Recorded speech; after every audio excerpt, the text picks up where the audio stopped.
नमस्कार। एमिति तो गंजाम जिले में आम ओडिशा माटी रे आ भारत वर्ष रे अनेक शक्तिपीठ रही प्रतिटी शक्तिपीठर निजस्व महिमा रही एसो भितर जदि आम देखा जाजपुर रे विजे करिथिबा माँ बिरजांकर महिमा टिके नियारा आ से भितर आउ एक फर्द जोड़ी होईची जेहेतु भारतर महामहिम राष्ट्रपति श्रीमती द्रौपदी मुर्मू माँ को पीठ को जाइकी माँ को पूजार्चना कर माँ को सानिध्य लाभ कर माँ को आशीर्वाद लाभ कर आज से संपर्क में आम आलोचना करवा जे बिरजा पीठ रे माँ महिमा माँ बिरजांकर महिमा कौन रही प्रकृत में से संपर्क आलोचना करने आज आम सहित अतिथि रूप जोड़ी होती संस्कृति गवेषक डॉक्टर सन्यासी महाराण। आगे नमस्कार। एमती तो आम देखुचे जदि आम ब्रह्मपुर सहर कह माँ बुढ़ी साँताणी अच्छा गंजाम जिला कह जदि माँ तारातारिणी पीठ अच्छा अनेकंर अधिष्ठात्री देवी से बहुत किसी महिमा रही तो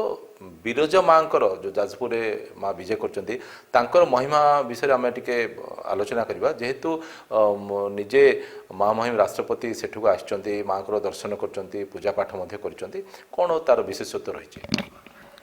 सर्वेस्वे सर्वस्वरूपे सर्वशक्ति समन्विते भव्योस्तराहिनो देवी अम्बा देवी नमस्तुते। भगवती परमांबिका अद्याशक्ति माँ बिरजांकर चरणारविंद्र अनंतकोटि दंडवत। बड़ सुंदर संजोग जे जो माघ मासर अमावास्या बा त्रिवेणी अमावास्या दिन जो देवी भगवती बिरजांकर उत्पत्ति होता एवं सही देवी बिरजा जीए यही उत्कल प्रदेशर आद्य देवी बोली विचार करा जाए। शक्ति क्षेत्र मध्य जो 51 शक्तिपीठ संपूर्ण भारत में देवी प्रपूज्य बोली विचार करा जाए प्रधान विचार करा जाए ता माध्यम आपणकर नाभि गया बा जोठी देवींकर नाभि पड़ी जो यज्ञपुर जहाँ को परवर्त समय जाजपुर बोली कहगला से यज्ञपुर बा जाजपुर हवा पछरे से देवींकर ही नामकरण नामित होइछि एवं सेठी से देवी नाभि स्वरूप आज मध्य विद्यमान अछंती। जड़े देवी जी डाहाण हस्तरे त्रिशूल धरिचंती एवं निजर पाद तले महिष को चापी ता लांगुड़ को धरी ताको बद्ध करिचंती। देवींकर एही मूर्ति संपूर्ण विश्वर प्रथम दुर्गा मूर्ति बोली मध्य विचार करा जाए। तेबे अनेक कथा मध्य गोटे कथा रहुची ए बिरजांकर उत्पत्तिर कथा केउठी उत्पन्न हला। बैतरणी नदी एवं बिरजांकर विषय रे व्यासंकर महाभारत रे मध्य अनेक थर वर्णना करा जायछि। जेतेबेले गोटे कथा कुआ जायछि जे ब्रह्मा जे संपूर्ण पृथ्वी सृष्टि करथिले जेले सी अभिशापग्रस्त होइतिले सेतेबेले से बैतरणी नदी कूल रे आसिकी दशाश्वमेध यज्ञ करथिले एवं जो यज्ञ फल सेठू से निज अभिशापर मुक्ति होते एवं तांकर प्रभाव स्वरूप प्रसाद भाव देवी बिरजा सेठी उत्पन्न होते। ब्रह्मांकर अन्य ना हूँ बीरंची एवं जेहेतु बीरंची से यज्ञ करते तेणु बीरंची यज्ञ कर स्वतंत्र भाव में देवी नाम बिरजा बा परवर्त गिरिजा बोली विचार करागला। अन्य एक कथार कहुई जेतेबेले गयासुर थिला जब गयासुर को महाप्रभु विष्णु बद्ध करते सेतेबेले गयासुर पाद जाइकी पीठापुरम दक्षिण भारतर पीठापुरम पड़ता नाभि पड़ता ये नाभि गया भाव नामित होता एवं मुंड पड़ता बिहार गयार तेणु ये तीन जगार पिंडदान करिवार परंपरा मध्य रही अछि। अन्य एक कथार मध्य विचार करा जायछि जेतेबेले कुहा जायछि महाप्रभु विष्णुंकर 4 गोटी आयुध आम ओडिशा रे पतित होइतिला जेमिति कि आपण जानिथिबे श्रीक्षेत्र को शंख क्षेत्र बोली कुहा जाए सेही भली भाव स्वतंत्र भाव में जाजपुर रे बिरजा क्षेत्र को गदा क्षेत्र बोली कुहा जाए बिंदु सागर को लिंगराज क्षेत्र को चक्र क्षेत्र भाव में कुहा जाए एवं आपणकर कोणार्क को पद्म क्षेत्र भाव में कहुए एवं ये 4 क्षेत्र सामंजस्य रोचे ये 4 क्षेत्र स्वतंत्र भाव रथयात्रा पालित होता है।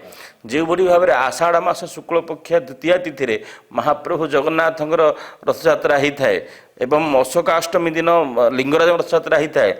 माघ सप्तमी जो आपणकर गला वर्तमान तिल सप्तमी दिन कोणार्क सूर्य रथयात्रा होता है से भाव में आश्विन मास शुक्ल पक्ष प्रतिपदार नवमी पर्यंत 9 दिन पर्यंत विजया रथ सिंहध्वज रथ विराजमान करी देवी बिरजा निज मंदिर को परिक्रमा करती। तेणु रथयात्रार परंपरा कथा कहतु कि उत्कलीय परंपरा भितर बिरजांकर भूमिका अत्यंत गुरुत्वपूर्ण।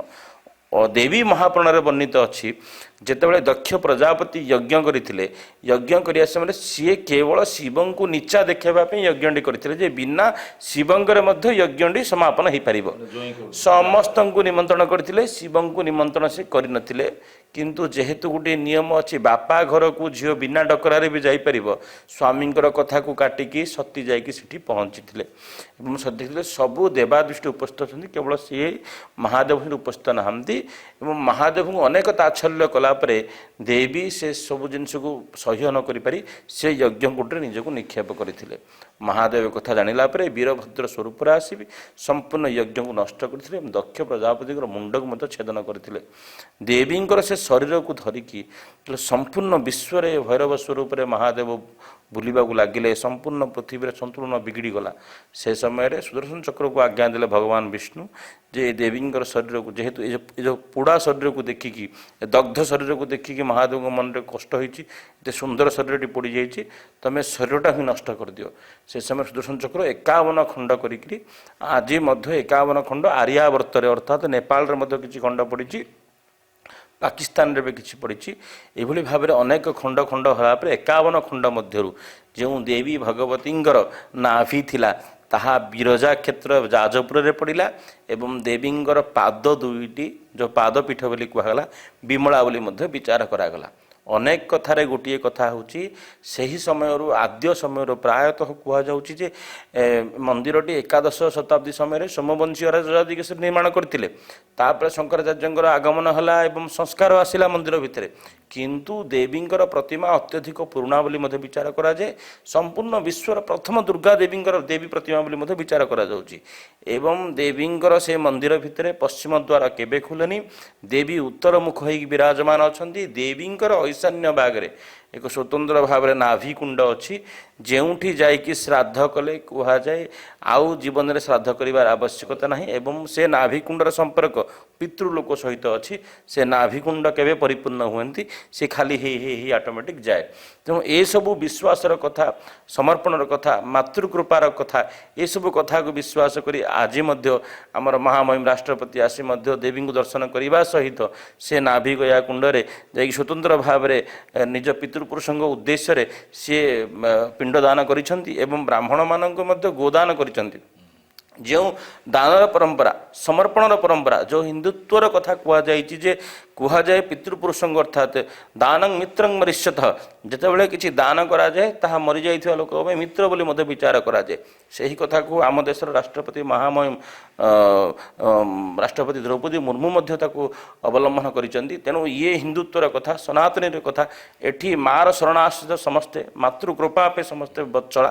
ତେଣୁ ଭଗବତୀ ବିରଜା ଆଦ୍ୟକ୍ଷେତ୍ର ଭାବରେ ଏ ଯେଉଁ ଯଜ୍ଞକ୍ଷେତ୍ର ଯଜ୍ଞପୁର ଯାଜପୁରରେ ଆଜି ମଧ୍ୟ ବିଦ୍ୟମାନ ଅଛନ୍ତି। ବିଶ୍ୱାସର ଠାକୁରାଣୀ ଇଏ, ୟାଙ୍କୁ ନେଇକି ଏ ଚରାଚର ଜଗତ ମଧ୍ୟ ପ୍ରତିପାଳିତ ହୋଇଛି ଏବଂ ଆପଣ ଉତ୍କଳ କ୍ଷେତ୍ର ସବୁ ଜାଗାକୁ ଯାଆନ୍ତୁ, ତନ୍ତ୍ର ପୂଜା କୁହନ୍ତୁ, ବୈଦିକ ରୀତିନୀତିରେ କୁହନ୍ତୁ କି ସମର୍ପଣ ମନୋଭାବରେ କୁହନ୍ତୁ କି ଆ ମହାପୁରୁଖା ନଳ ତୁ ଯା ସେ ମତରେ ମଧ୍ୟ କୁହନ୍ତୁ, ସମସ୍ତେ ମାତୃ ଉପାସନାରେ ନିମଗ୍ନ ଏବଂ ଯାଜପୁର ବିରଜା କ୍ଷେତ୍ରରେ ଆଜି ରାଷ୍ଟ୍ରପତିଙ୍କର ପହଞ୍ଚିବାଟା ମଧ୍ୟ ଇଏ ଏକ ସଂଯୋଗ ନୁହଁ, ପୂର୍ବ ନିର୍ଦ୍ଧାରିତ। ଦେବୀଙ୍କର ଇଚ୍ଛାରେ ହିଁ ମହାମହିମା ଆଜି ଆସି ଉପସ୍ଥିତ ଅଛନ୍ତି ଏବଂ ଏଭଳି କାର୍ଯ୍ୟ ତୁଲାଇଛନ୍ତି ଏବଂ ଆମେ ସେ କ୍ଷେତ୍ରରେ ନିବାସୀ ଭାବେ ନିଜକୁ ଗର୍ବିତ ଅନୁଭବ କରୁଅଛୁ। ଏଥିପାଇଁ ତ କୁହାଯାଏ ସବୁକିଛି ବିଶ୍ୱାସର କଥା, ଆସ୍ଥାର କଥା। ଏଥିପାଇଁ ବିଶ୍ୱାସ ଆସ୍ଥାକୁ ଯଦି ଦେଖିବା ତାହେଲେ ମା ଏକ, କିନ୍ତୁ ଭିନ୍ନ ଭିନ୍ନ ସ୍ଥାନରେ ଭିନ୍ନ ଭିନ୍ନ ରୂପରେ ମା ପୂଜା ପାଇ ଆସୁଛନ୍ତି। ଆଜିର ପ୍ରସଙ୍ଗକୁ ଏଇଠି ରଖିବା। ଆପଣଙ୍କ ସାଥୀ ପ୍ରକାଶ ପଟ୍ଟନାୟକ ବିଦାୟ ଦିଅନ୍ତୁ। ପୁଣି ଥରେ ଆଉ ଏକ ପ୍ରସଙ୍ଗ ଆପଣଙ୍କ ସହିତ ଆମେ ଯୋଡ଼ି ହେବୁ। ନମସ୍କାର।